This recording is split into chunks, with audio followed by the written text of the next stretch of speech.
What is up YouTube, Riley White here, back with another MLB The Show 19 video for you guys.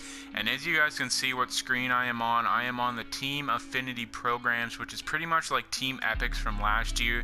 You just do programs, you just do missions and whatever to grind towards the card. For example, the Baltimore Orioles, you just got to do 250 innings with Baltimore players, which is repeatable, but the best way to do this is through the exchanges. You just got to exchange the rivals from each team. So for Baltimore, it is Boston, New York, Tampa Bay, Toronto, and Washington. Now you got to do that 3 different times, which actually accumulates to quite a bit of stubs, and then you do have to do this first 250 innings with Baltimore players, but in the end you do get a diamond overall, which actually is pretty good for most of the teams at least. And that's why I'm going to make this video, because I'm going to be ranking the top 5 cards across all of the Team Affinity programs, and personally some of these cards are pretty good, so hopefully you guys will enjoy this video. So before we get inside the top 5, I'm actually going to give 4 honorable mention cards without explanation. I'm not going to take too much time talking about them. The first one is the Toronto Blue Jays won this 87 overall Edwin Encarnacion from 2012. The next one is the Chicago Cubs card, 85 overall Kyle Schwarber, which was actually in the game last year, and this card was really good last year. I feel like it might not be as good this year, so the Cubs is another honorable mention there. Another one is the Detroit Tigers one, which is actually one I'm going for. The only reason I put this guy in the honorable mentions is because I have yet to get this card. I'm not quite sure how well he will do in game, but besides that, his stats look amazing. So I decided to put the Detroit Tigers Hal Newhouser in the honorable mentions as well. And the fourth and final honorable mention is the Washington Nationals Trey Turner 87 overall 2016 rookie, which is an all-around pretty good card. I feel like Trey Turner deserved an honorable mention as well. Okay, so now we are actually getting at number 5 for the top 5 best Team Affinity programs you should go towards. Coming in at number 5, we're going to go with the New York Mets 89 overall José Reyes shortstop from 2006 All-Star season. This card, I feel like I was on the verge of putting the Detroit Tigers Hal Newhouser inside the top 5 over this card, but once I looked at this card again and just thinking about this card from 2017 MLB The Show, I had this card that year in MLB 17, and I thought this card was an amazing card. And this year the meta is more of like a contact type of player compared to the power of last year. So this José Reyes card is an all-around amazing card. He's got 78-99 contact, 50-54 power, which is a little low, but like I said, contact means more this year than you would think. Fielding is pretty good as well. He's got diamond fielding over there at shortstop. He can definitely do some work with the glove. He has 97 speed, 96 stealing, and 99 base running aggressiveness. With the contact as well as the speed, this card is going to be amazing on the base pass as well as with the bat and obviously in the field, so I decided to put José Reyes at number 5. Coming in at number 4, you guys might be surprised as to why I decided to put this card in here, but I decided to go with the Pittsburgh Pirates 85 overall Felipe Vázquez, closing pitcher from 2017, his breakout season, and since then he has definitely been one of the best relievers in the entire game of baseball. Now hear me out why I think this card is the best, or one of the top 5 best Team Affinity programs, because if you look at his pitches, he throws a 98 mile/hour 4-seamer. He's got a changeup, curveball, and slider, which are 3 prime breaking pitches. Especially this year, I find the changeup and slider might not be as effective as they were last year, but if you can throw at a 98 to 100 miles/hour at a 4-seamer and then bring in an 82 mile/hour curveball, that's a 16 to 18 drop off in miles/hour. So I find this card will be amazing. He's also a lefty thrower. He's got some pretty good stats at 84 Ks per 9, 80 home runs per 9, 104 hits per 9. I didn't even see that because I thought the stamina was that, and I forgot to look at the closing pitchers, but he has 97 velocity and 96 break with 98 clutch. I feel like this card will be amazing. And also I do have his gold card in my rotation right now. He's pitched quite a few innings. He has yet to give up a run. I really enjoyed pitching with him, so personally I decided to put Felipe Vázquez at number 4. Now coming in at number 3 is a card that many of us have seen in the past. I apologize that I am stuttering.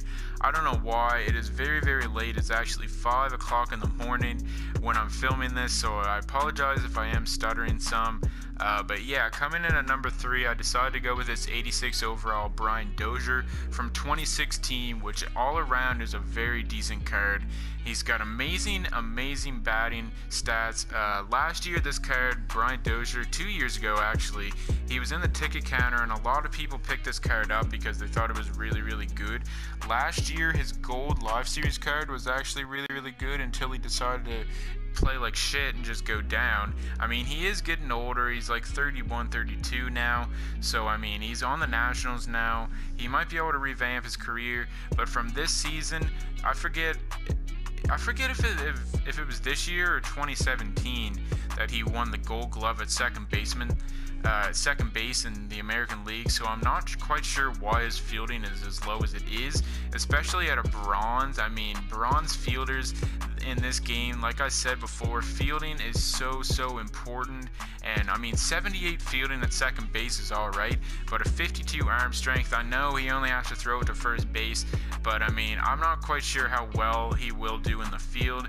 But I feel like his batting stats definitely deserve him to be at number 3 on this list. He also has 69 speed, 64 stealing, which is pretty decent, well above average in my eyes at least. But it's definitely because of his batting stats that I decided to put Brian Dozier at number 3. Now the final 2 spots, a lot of people actually have their own preferred card to put at number 1.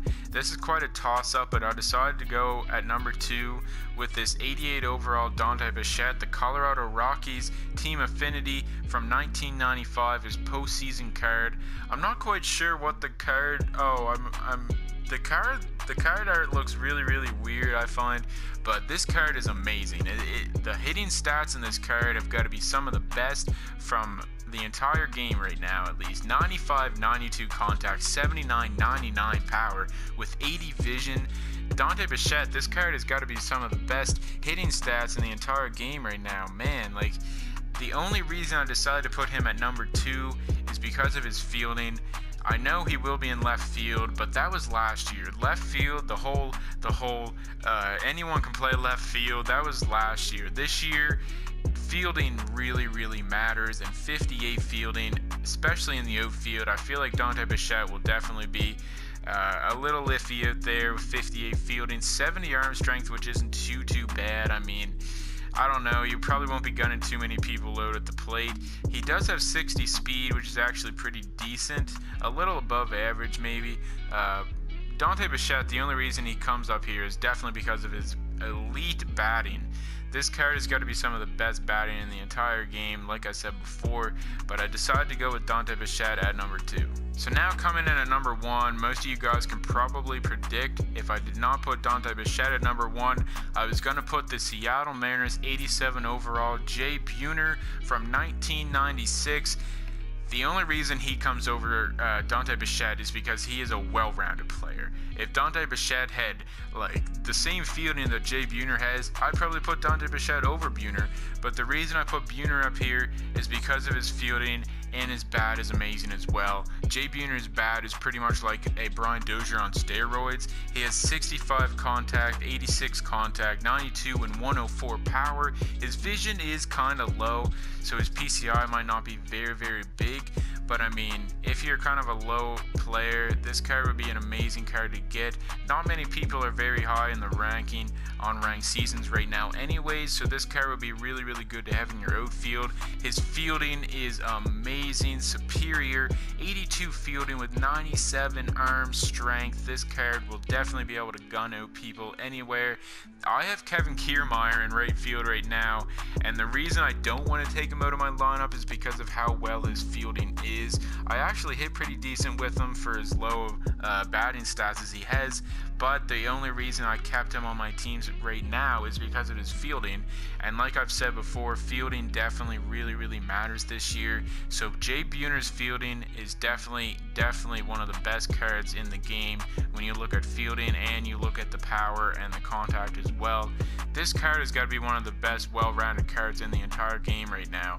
So I decided to go with Jay Buhner at number #1 over Dante Bichette. So hopefully you guys enjoyed this video. It was just something a little small for now to until we get some more content dropped. I don't know why I keep stuttering. Like I said, it is very late. I'm very overtired the last couple of days. I have not got too much sleep. I've been grinding this game. As you guys can see, I'm 69 overall bronze, and I have yet to pull like any good diamond cards. My team is not that great, really. I haven't played too much ranked seasons, but hopefully you guys enjoyed this video. It's just something small, like I said. So don't forget to like, comment, and subscribe down below. So hopefully you guys enjoyed, and without further ado, we will see you guys in the next one. Get set, go, take off.